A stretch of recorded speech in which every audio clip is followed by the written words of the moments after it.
Demokrat lagi ganteng-gantengnya. Oh, justru di dalam merasakan itu ya Bang? Oh iya, kita kalau lagi, di luar kan pandangannya, kita lagi solid-solidnya Bang. Lagi solid-solid. Kita kan dihantam beberapa waktu, diuji tentang kesolidan. Iya. Abang lagi digoyang orang kan, kita bisa lihat di mana yang solid, mana yang enggak, ya kan? Iya. Nah, kita di Partai Demokrat, saya sih ngerasanya kita lagi cakep-cakepnya, lagi solid-solidnya, karena kita mampu melalui dengan cara bersama-sama, dengan cara hati, dengan cara militan, dengan cara kecintaan yang kita tumbulin pada saat itu.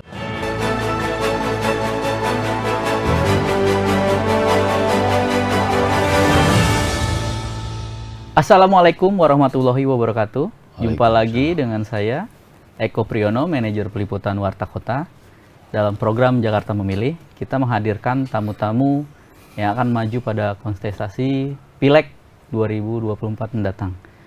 Hari ini telah hadir di studio bersama kita Pak Aris Isnan Ridho ya Pak? Ya, atau AIR.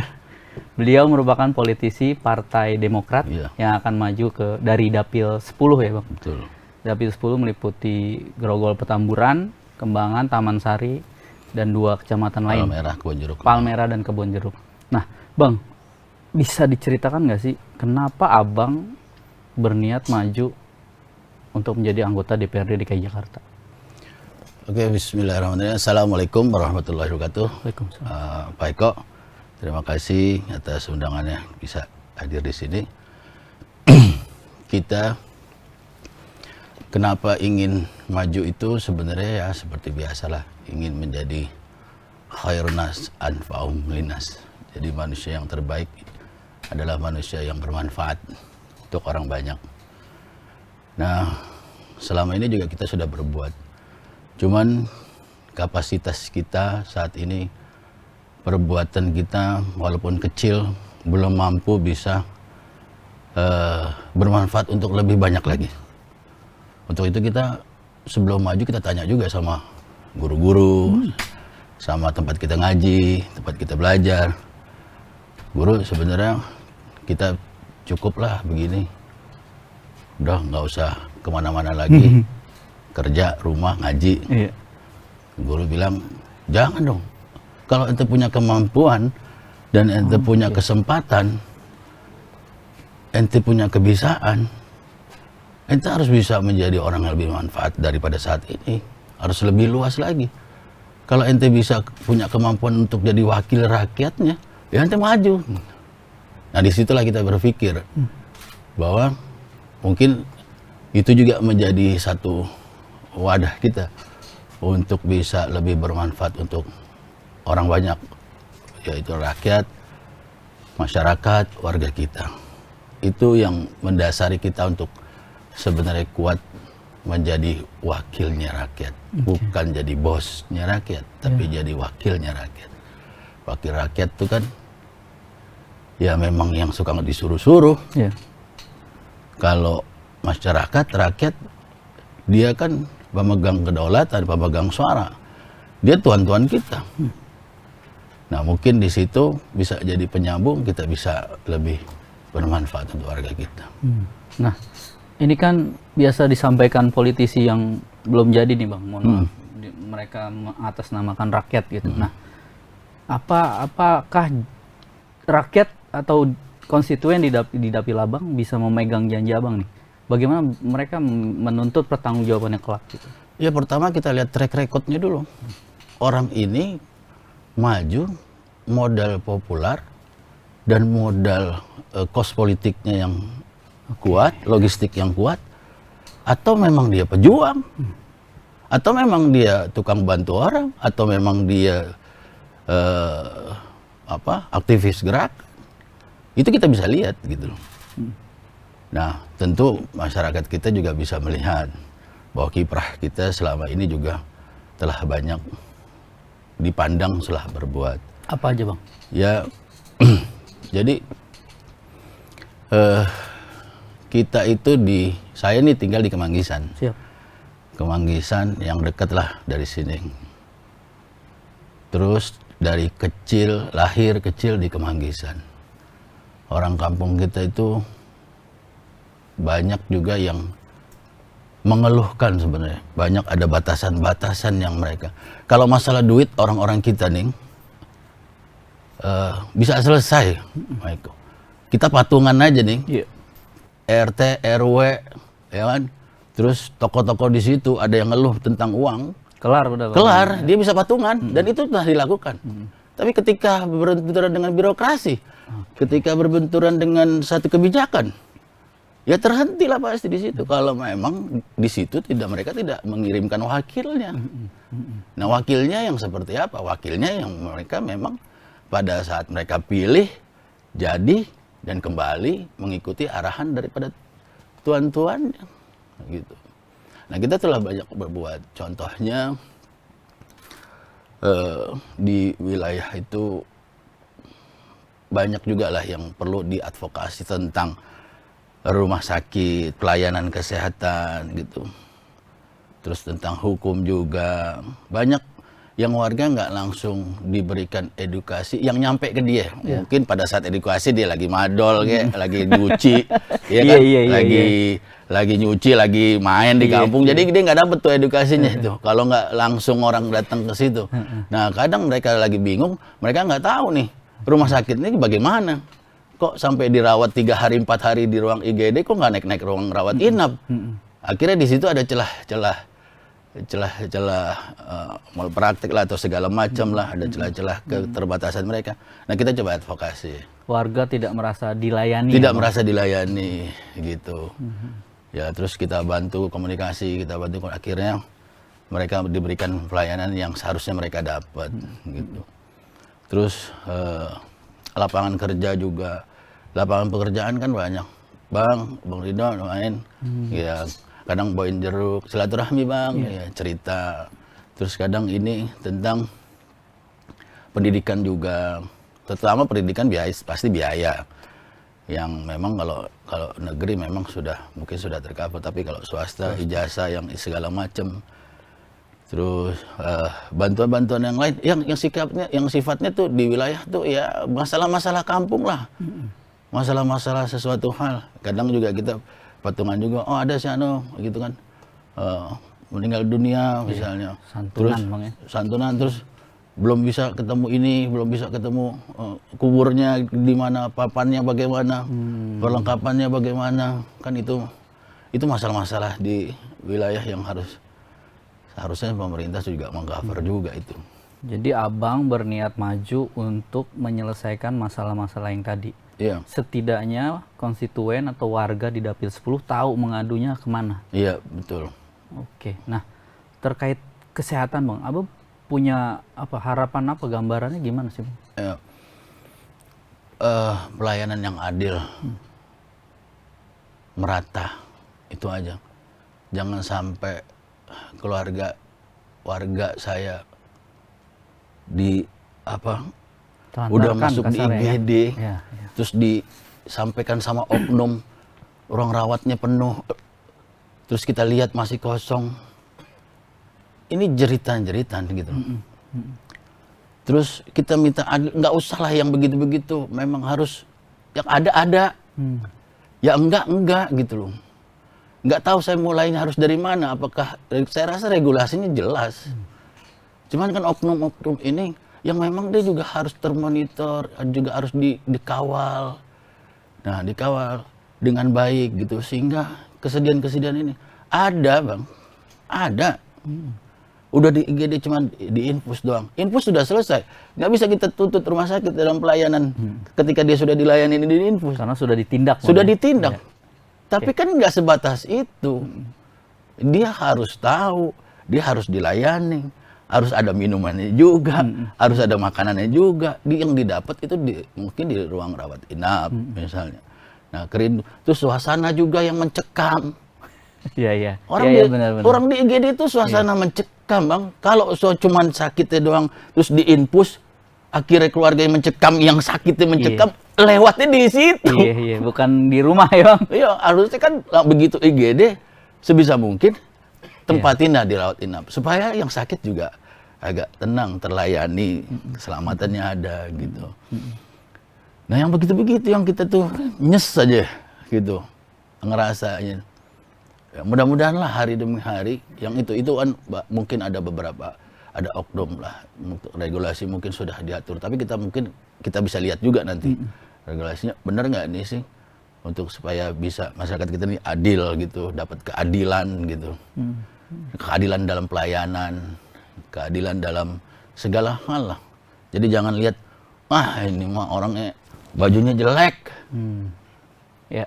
Udah ini nih, Nanti gitu. dulu nih, Nanti dulu nih. Jadi rakyat yang pribumi yang nomor sekian kayak seolah-olah itu udah kita lewatin gitu loh. Sekarang nih kita harus mau layanin semua itu, mau yang bagus pada saat itu dia pakai baju, mau yang nggak bagus, mau yang datang pakai mikrolet, mau yang nggak datang pakai mikrolet, yang datang mau pakai mobil bagus, layanin lah, adil. Itu yang lagi kita mau perjuangin. Kesian keluarga kita. Di kampung, Bang, ambulan susah, Bang. Walaupun ada, dia harus keluarin uang misalnya. Ada bantuan juga, ya pasti ada bantuan dari warganya. Tapi kan itu nggak perlu dibantu lagi harusnya. Nggak perlu orang kampung patungan supaya dia bisa terselamatkan. Kalau bisa udah kita taruh aja udah, ya kan? Hibahkan gitu ya, Bang. Hibahkan ambulan nanti dari pemerintah untuk wilayah sini, untuk wilayah sini, untuk wilayah sini, untuk wilayah sini. Itu yang akan Abang lakukan? Salah satunya. Oke. Real berarti ya? Real. Abang jadi semua wilayah itu ada ambulans? Ya, walaupun bertahap mungkin ya, nggak mungkin serentak bangun kota, ya kan? Bener. Nggak serentak lah, bertahap lah gitu kan. Iya benar. Iya, karena memang kita bisa simsalabim langsung.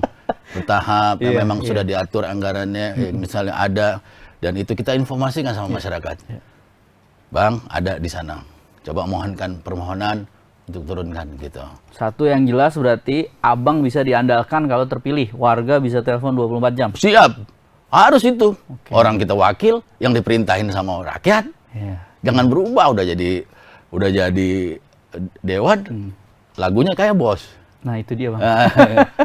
Padahal tuan wakil disuruh-suruh, ya kan? Insya Allah lah, handphone kita 24 jam. Dan handphone saya ini di jam 1, 2, 3 malam itu justru nggak pernah mati. Dan justru itulah yang saya harus angkat. Karena pasti disitulah titik-titik darurat. Nggak mungkin Pak Eko nelfon saya jam 2 cuma mau ngobrol-ngobrol doang. Iya. Kalau nggak mendesak ya, Bang? Kalau nggak mendesak. Entah kabar duka, entah mohon pertolongan. Makanya walaupun itu selalu, insya Allah sampai saat ini saya masih angkat di jam-jam segitu. Entah saudara yang telepon, ini dan banyak juga. Atau Abang ada ibadah juga di jam-jam segitu, tahajud atau gimana? Ya itu ibadah, biarkanlah saya urusan saya dengan Tuhan saya gitu loh. Tapi setidaknya di waktu-waktu itu waktu-waktu darurat gitu. Waktu-waktu itu waktu-waktu yang memang waktu-waktu penting gitu buat masyarakat, buat keluarga, buat kawan-kawan. Itu waktu yang harus diangkat teleponnya. Karena nggak mungkin cuma santai-santai ngobrol-ngobrol, Bang apa kabar gitu, ya kan? Mendingan kita tunda besok pagi, ya kan? Benar. Iya, di situ pasti darurat, sudahlah, pasti darurat. Benar bang. Iya. Nah tadi Abang mau angkat juga soal pendidikan. Nah sekarang kan udah ada KJP, semua program ada lah ya untuk. Nah menurut Abang apa yang perlu ditingkatkan soal pendidikan nih? Entah sistem zonasi yang kita atau warga kadang, ini gimana sih zonasi, gue deket banget nih rumahnya kok nggak masuk. Hal apa lagi Bang? Pendidikan itu banyak. Pendidikan itu penting bagi generasi kita. Kita lihat yang mampu sekarang mendapatkan pendidikan tarafnya internasional. Harusnya sekolah negeri harus taraf internasional. Walaupun sekarang ada beberapa titik yang sudah mulai mencoba sampai ke sana. Tapi banyak lagi di bawah yang belum dapat. Nah, mutu pendidikan itu yang harus kita, mutu pendidik dan mutu kapasitas pengajar harus kita tingkatin. Jadi nggak seperti sekolah-sekolah yang swasta. Bahkan sudah banyak sekolah-sekolah sekarang yang memang dia kelasnya SD itu sudah bisa bikin jurnal sendiri, gitu. Sama seperti anak kita ya bisa bikin jurnal sendiri. Nah, di level negeri juga seharusnya kan juga sudah arahnya ke sana. Jadi mutu pendidikan, terus kompetensi pengajarnya, dan metode pengajarannya gitu. Metode pengajaran kan susah juga mengkikis. Ya kalau dulu kan kita masih suka diketok tuh, lu nggak belajar, tek mana kuku gitu. Nggak bisa sekarang. Walaupun masih ada. Iya, iya. Dan itu kan jadi kalau kita marah saja sama anak itu kan satu urat dia yang putus, satu saraf dia putus ketika dia di. Nah itu di pendidikan di luar, di swasta juga sudah diterapkan. Tinggal di negeri, ya seperti itulah mutu-mutu pendidikan. Sehingga dia bisa berlomba dengan sekolah-sekolah yang memang sudah taraf internasional saat ini. Jadi yang negeri juga harus taraf internasional. Apalagi ditopang dengan tidak ada biayanya. Terus ada KJP-nya segala macam. Ditingkatkan, cuman harus diratakan saja gitu. Diratakan. Ada yang ironisnya sekarang KJP banyak diberhentikan. Kenapa? Karena begitu dia pas lagi di survei, survei ulang, bapaknya lagi minjem nih mobil. Minjem mobil sama abangnya. Iya. Parkir di rumahnya. Kena survei, dibatalin. Oke. Padahal bukan mobil dia. Iya. Lagi kemarin mau silaturahmi ke sana, pinjam mobil, parkir 1 hari 2 hari, dipoto, disangka mobil. Nah, pandangan-pandangan yang kayak gini yang kemarin tuh banyak juga kita dengar juga gitu. Begitu disurvei ulang, akhirnya hak dia mendapatkan nggak dapat lagi sekarang. Nah, sekali lagi ya keadilan lah benar-benar yang kita mau perlihatkan gitu dan kita mau dapetin. Kalau soal ini Bang, perhatian terhadap pengajar itu tadi Bang, karena kan masih banyak guru honorer atau pengajar lain yang kesejahteraannya belum terperhatikan Bang. Ya. Itu akan jadi ini Abang juga nggak, concern Abang juga? Sebenarnya mereka sudah mulai agak ada peningkatan lah ya. Tapi guru-guru juga harus kita sejahterakan. Nah, program-program guru itu jangan sampai susah lagi nyari rumah. Oke. Gitu ya. Iya. Jadi jangan satu di rumah. Kan di sini ada BUMD nih. Iya. Di DKI ini kan ada BUMD juga. Kalau dulu program banyak ya untuk guru, untuk apa, Iya. tenaga itu ya, difasilitasi gitu Bang. Iya, setidaknya rumah dia ngambilnya yang memang yang kerjasama dengan BUMD juga gitu. Sehingga mereka nggak repot nyari rumah tuh. Harus asesmen dulu segala macam sama pihak swasta. Nah, dia pikirin rumah sudah dapat, terus angsuran rumahnya sudah terpenuhi. Kemudian sistem pendidikan dia harus di-upgrade lagi, harus ditingkatin. Yang tadi cara dia mengajar, yang kita mau kan lulusan sekolah SD, SMP, SMA ini kan punya berprestasi. Prestasi dalam bidang apa? Prestasi dalam seluruh penguasaan mata pendidikan kan gitu. Karena persaingannya akan global ya Bang. Maka persaingan akan global gitu. Kalau kemarin kita bisa ngirim 1 orang untuk menang, sekarang harus bisa ngirim lebih banyak lagi gitu. Persaingan itu makin ketat. Nah, itulah yang kita harus, dari cara dia mendidik, dari cara dia menyampaikan materi, itu kan harus ditingkatkan terus pelatihan-pelatihannya itu. Dan itu yang dilakukan pihak-pihak sekolah yang. Nah, menurut Abang, kenapa sih warga nih, konstituen DAP 10 harus memilih Abang? Selain perhatian Abang tadi ya, berdasarkan pengalaman, aduan masyarakat, mengapa mereka harus memilih Abang? Apa ininya, manfaatnya kira-kira buat mereka? Ya, pertama kita mau berjuang bareng-bareng, membunuh paradigma, membunuh suatu pemikiran yang bilang kalau caleg jadi lupa. Oh iya. Benar nggak sih? Iya benar. Iya. Abang mau nggak ada, gua nggak gitu. Ada loh, dari 200 orang ada mungkin yang 5, ada mungkin 3 orang, ada mungkin 10 orang yang memang dia itu jiwanya begitu, jiwanya nggak bisa lupa. Gue rasa juga Pak Eko juga kalau jadi nggak bakalan lupa orang jiwanya kita dari bawah. Iya. Kita ini kan ngeberi bukan karena kita kaya, karena kita pernah ngerasa nggak punya. Iya Bang. Gitu. Iya. Itu kita berbuat. Kita pernah diperlakukan seperti itu, ya kita akan berbuat seperti itu. Jadi menurut saya, kasih kesempatan saya untuk ngebuktiin. Kita bunuh bareng-bareng apa pemikiran yang banyak yang salahnya itu. Ternyata masih ada gitu. Nah, harus jernih deh ngelihatnya. Ngelihatnya nggak bisa ngelihat di permukaan. Ngelihatnya harus jernih, harus pakai hati. kurang-kurang ya istiqoroh kalau agama Islam. Iya. Kalau agama yang lain non Muslim ada ajaran ya pasti untuk memilih ini bener nggak sih, ini orang kalau jadi dewan ninggalin kita nggak sih, lupa nggak sih, nggak bekerja nggak gitu.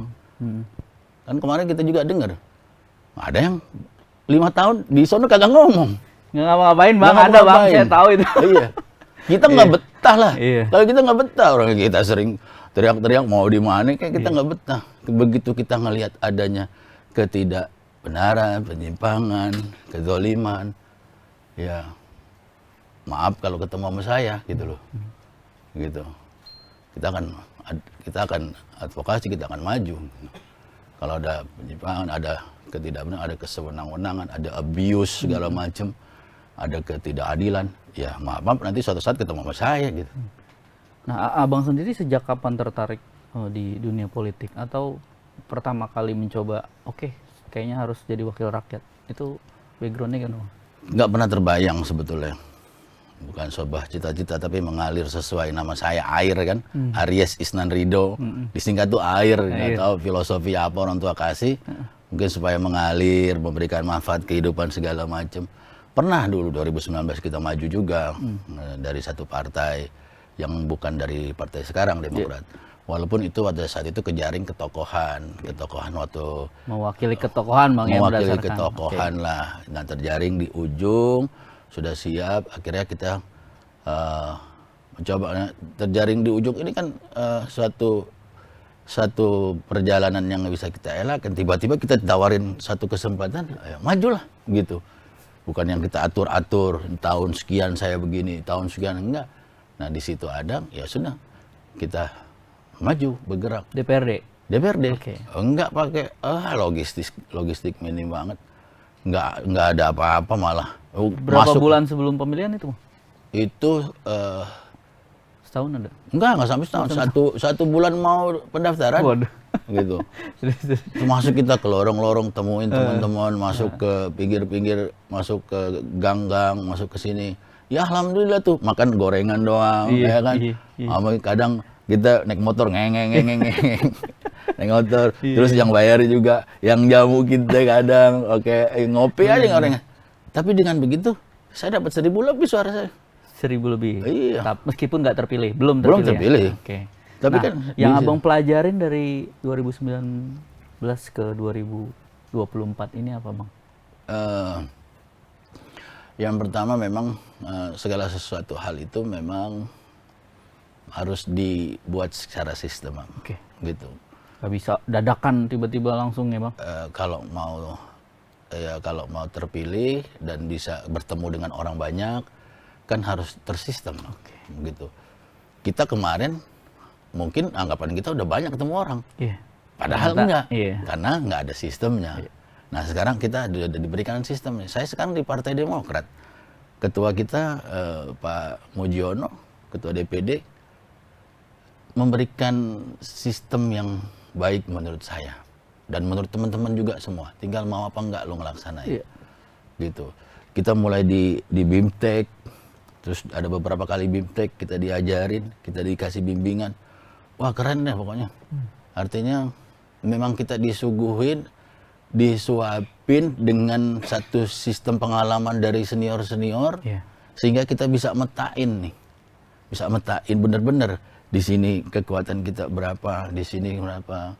Terus beberapa aja yang bisa kita temuin, fokusin, potensial voternya tuh kita dapat berapa. Sudah tergambarkan sekarang. Sudah tergambarkan dengan jelas dan itu pergeserannya sedikit. Jadi dengan sistem yang dibangun sama ketua Pak MJN di Partai Demokrat sangat membantu bagi kita nih yang kemarin maju nggak pakai arah gitu. Iya. Nggak pakai arah. Terus yang mana yang sudah pernah dikunjungin, yang mana yang akan dikunjungin lagi, yang mana yang harus dikunjungin, itu terbangun dari sistem yang dibangun sama itu. Yang kita sebut namanya gugus tugas pemenangan, GTP RW. Karena iya sampai RT RW dia cerita. Jadi angka-angka tuh udah nggak akan meleset jauh ya bang? Insya Allah nggak datanya meleset jauh. Insya Allah nggak meleset jauh. Jadi dengan sistem ini kita bisa mampu melawan popularitas, melawan yang lain-lain. Dengan sistem kita bisa mengukur lah gitu. yang mana yang perlu ditambah, yang mana perlu dikunjungi lagi, perlu diekspand segala macam. Nah, pilihannya Bang, kenapa Demokrat? Kenapa Demokrat ini? Aduh, ini kalau saya apa ya, cerita lagi agak sedih juga cuman. Oh, gitu. Ya. Jadi tadi saya kan udah sebenarnya nggak mau lagi tuh ya. Cuman karena komunikasi sama guru-guru, terus jadi almarhum mertua saya tuh, saya kan sangat dekat sama almarhum mertua saya, Haji Muhammad Jen bin Haji Saili. Kalau ke Kemanggisan lewatin jalan Haji Saili, itu kakeknya istri gitu. Nah begitu beliau itu meninggal tahun 2019 akhir 2020, nah bongkar-bongkar kita lihat ada jas Demokrat di punya beliau tuh, gitu. Kita tahu beliau itu dulu penggerak juga apa tuh di 2004 pada saat Pak SB mulai ngebangun. Nah, terus seterusnya lanjutkan, beliau juga masih ikut gitu. Pas kita lihat di lemarinya ada jas dari Demokrat. Masih rapi Bang? Masih rapi, masih bagus. Ada tulisannya HM Zen bin Haji Saili, ya gitu. Pas kita lihat, ya Allah, kenapa yang saya lihat ini saya gitu yang dilihatin. Ya sudah, akhirnya kita tetapkan lah. Kita mau nerusin perjuangan beliau.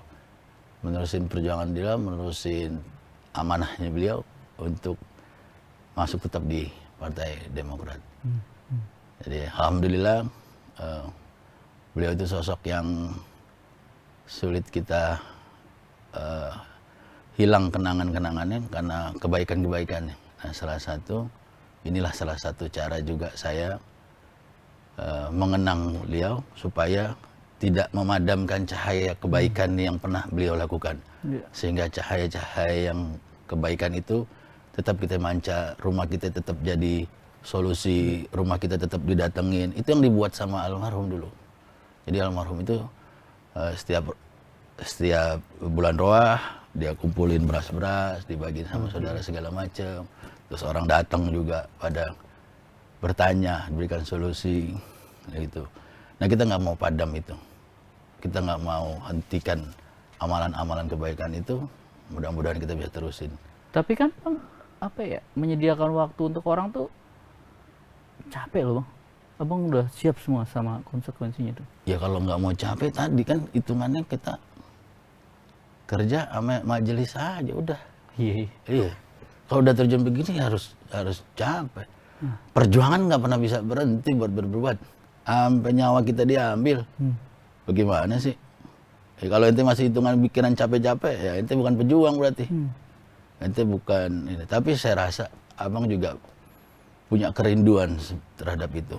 Sama seperti saya punya kerinduan sebagaimana tokoh-tokoh kita yang dulu-dulu berjuang itu untuk kemerdekaan, untuk kesejahteraan Jakarta, Betawi ini. Ya, nyawa banget aturan. Ini cuma bagi-bagi waktu doang. Iya. Pokoknya ya kan? Fisik semua udah oke lah. Iya. Total nih ya. Ya kalau kita ada kan kita udah bisa ada staff juga kan. Bener. timbang bagi-bagi. Woi, gua mau bagi-bagi, kumpul Bang yang bantuin. Iya. Apa susahnya gitu? Iya. Oh iya Bang, tahun ini ya, dan tahun-tahun akan mendatang kan Jakarta udah nggak lagi jadi ibu kota, udah pindah. Nah menurut Abang yang ideal buat Jakarta tuh jadi kota apa? Kota perdagangan, kota bisnis, kota pariwisata, kota pendidikan, apa Bang penilaian Abang? Iya, karena sudah ada berjalan ya tetap kota perniagaan, kota bisnis gitu, kota apa yang sudah ada kita teruskan aja, kan cuman pindah aja menurut saya. Administrasinya administrasi aja. Pemerintahan. Ya masa kita mau kosongin itu gedung, kagak ada orangnya gitu. Yang sudah berjalan teruskan berjalan menjadi kota bisnis, kota perniagaan. Mungkin kalau berkembang bisa jadi kota fashion juga, yang bisa menarik turis mancanegara juga gitu. Kalau spot-spot pariwisata kan memang paling sejarah aja yang lebih banyak di sini, sejarah, gitu. Kota sejarah. Terus kalau mau geser ke Kepulauan Seribu, tapi kan kalau misalnya kota ini berkembang, maju terus dalam kota bisnis, kota perniagaan, perdagangan, kemudian kota fashion juga. Kalau bisa menjadi kota yang romantis juga, ya kan? Gimana itu? Bener. Banyak tempatnya Bang yang mendukung ya. Iya, teman gelap. Jadi kota-kota yang kita pikirkanlah sama-sama. Iya. Jadi jangan juga kita ditahan dengan satu ketakutan yang tekam. Ini udah jadi begini. Jalanin berarti Bang. Ya? Jalanin. Iya. Terus masa kita masih setahun kemudian masih mikirin ketakutan ini bakalan jadi apaan, Yang terpenting ya Nyiapkan diri Bang ya. nyiapkan diri. Oke. Dan tokoh-tokoh yang memang berasal dari Betawi kan bisa juga dia yang lebih tahu kan. Iya. Nah, bukan yang lebih tahu lah. Dia lebih punya soul tuh ngebangun wilayah gua nih. Ada kesempatan juga dia untuk dipilih sebagai pemimpin, dipilih dan memilih ya kan. Dan banyak juga kok tokoh-tokoh Betawi, tokoh-tokoh Betawi yang lain juga yang sedang maju. Soulnya ada karena kampung ya kan. Gitu. Nah ini 2 pertanyaan terakhir Bang. Saya harus tanyakan gitu, Pilpres. Aduh, berat juga. Gimana upaya Demokrat DKI khususnya di Dapil Abang untuk membantu pemenangan paslon 02 Bang ya? Pak Prabowo Subianto dan cawapresnya Gibran Rakabuming Raka. Ya, saya rasa kita sudah bergerak secara sistem yang dibangun baik dengan yang berdampak langsung kepada Pilpres maupun kepada caleg-caleg yang turun. Begitu juga grassroots dari simpul, dari kultural, terus dari pengurus struktural di Demokrat sendiri sudah bergerak lah gitu.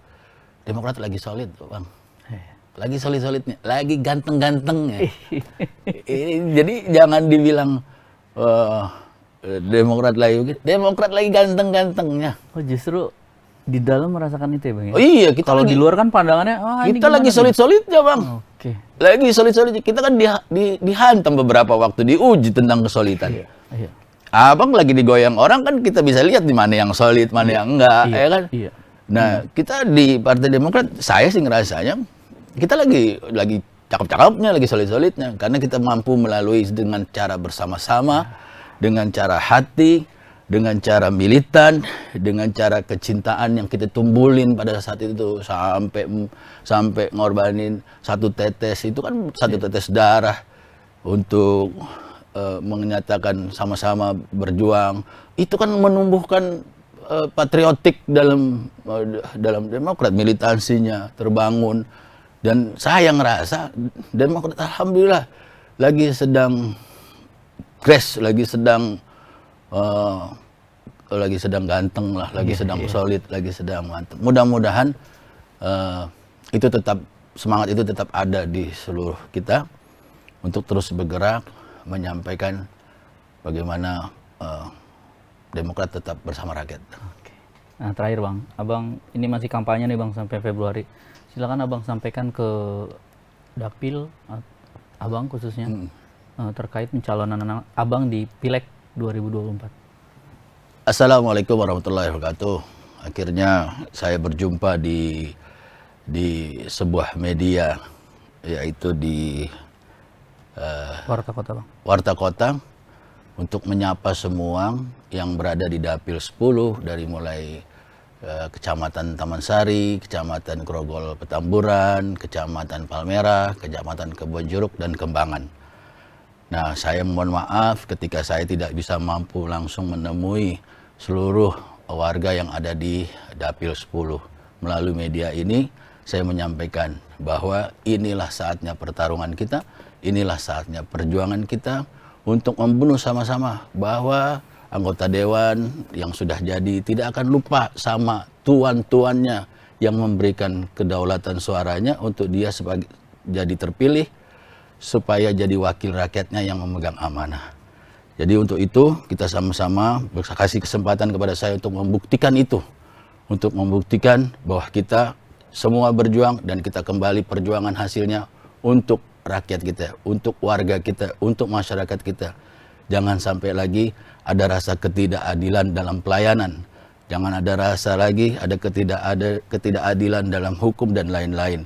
Supaya kita benar-benar merasakan bahwa Anda, abang, empok, saudara, encang-encing, om, tante, kakak, mas, semua yang telah memilih saya nanti, kita akan kembalikan untuk meminta arahan dan tugasnya nanti, apa yang harus saya lakukan, apa yang harus saya buat untuk warga kita semua. Jadi jangan lupa, pertarungan ini harus kita buat secara kompak, kuat, dan solid.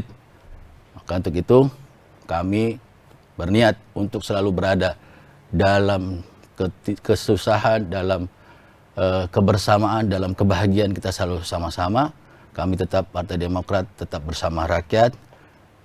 Nanti di hari pencoblosan tanggal 14 Februari, saya mohon sekali untuk sama-sama kita buktikan, buka kertas suara warna biru untuk DPRD Provinsi, cari Partai Demokrat, nomor urutnya 14, kemudian cari nomor urut nama calegnya, yaitu nomor urut nomor 3.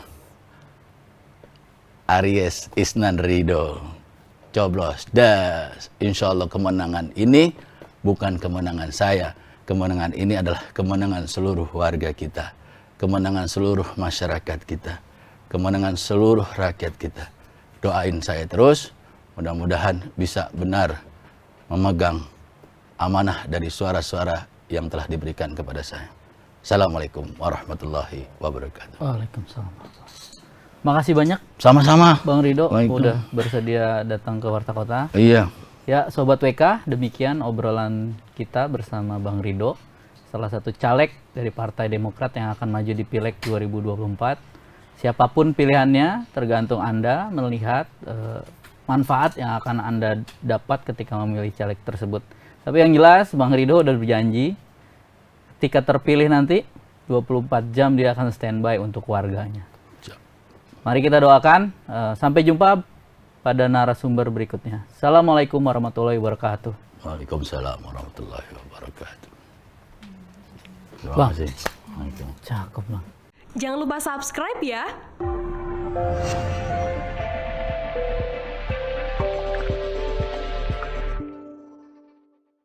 Jangan lupa subscribe ya.